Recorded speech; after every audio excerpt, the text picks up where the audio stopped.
The reason I liked this play when we first saw it is that even though it didn't work, there are a lot of options and a lot of moving parts throughout the play that would give the Nets the opportunity to score over the course of 24 seconds. So let's pick up the play from the start.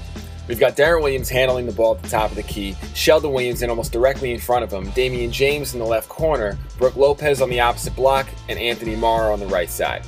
Deron Williams has the ball and receives a screen from Sheldon, which opens up the left side.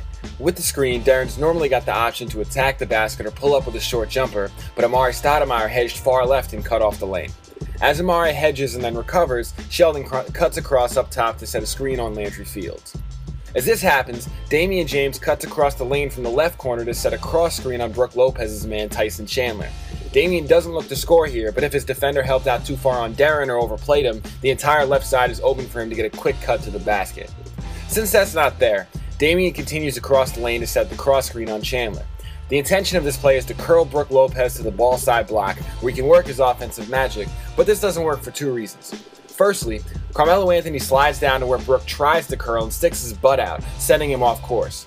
That little difference means that the arc of Brook's curl comes out much further than originally intended. Secondly, and this is where Tyson Chandler's defensive presence really comes into play, Chandler fights through the screen with ease and blocks off Brook's attempt to set up the block before he even has a chance to get there. This means that Brook instead curls all the way out to the three-point line where he merely exchanges handoffs with Deron. At this point, the play becomes a standard pick and roll on the left side, but Deron instead swings out to Anthony Morrow.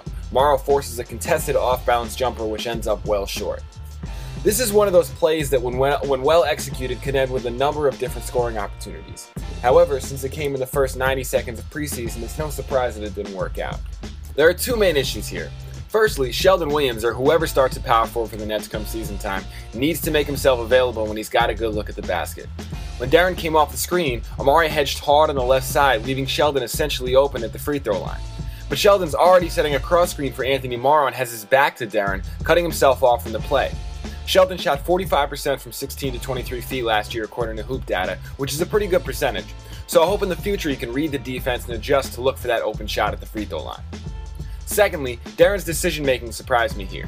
After receiving the screen, he passed the ball immediately to Anthony Morrow, who was 35 feet from the basket and in no position to score. Morrow doesn't possess the skill set to beat his defender off the dribble, and with under 10 seconds on the shot clock, the result is a poor shot.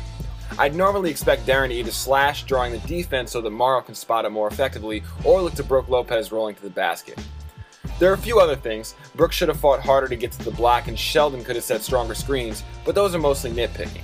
Players are still getting in the flow of the offense, figuring out what works and what doesn't, and that takes time. What's key here is the strategy, which is giving Deron the left side to operate in while curling Lopez and Morrow off cross screens for smart looks.